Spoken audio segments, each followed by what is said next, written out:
বন্যা কবলিত এলাকায় বৈদ্যুতিক দুর্ঘটনা এড়াতে বিদ্যুৎ লাইন বন্ধ রাখা হয়েছে। পানি নেমে যাওয়ার সাথে সাথে দ্রুত লাইন চালু করা হবে বলে জানিয়েছেন বিদ্যুৎ ও জ্বালানি উপদেষ্টা মোহাম্মদ ফাউজুল কবির খান।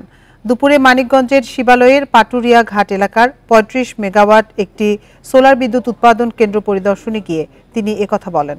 এ সময় তিনি আরো বলেন, এরই মধ্যে বন্যায় ক্ষতিগ্রস্তদের তালিকার কাজ শুরু হয়েছে। দ্রুত সময়ের মধ্যে ক্ষতিগ্রস্তদের সহায়তা দেওয়ার আশ্বাস দেন উপদেষ্টা। পরে তিনি ২০১০ সালে পাশ করা বিদ্যুৎ ও জ্বালানি আইনের সমালোচনা করেন।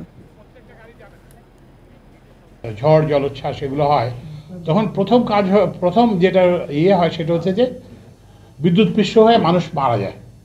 তো আমরা প্রথমে লাইনগুলো বন্ধ করে দিয়েছি, বিদ্যুৎ সচিব আমাদের সঙ্গে আছেন। তো এখন এইটা হচ্ছে প্রাথমিক। তারপরে এখন ওই অবস্থাতে তো বিদ্যুৎ চালু করা যাবে না, কারণ করলে তো মানুষ বিদ্যুৎ পৃষ্ঠ হয়ে মারা যাবে।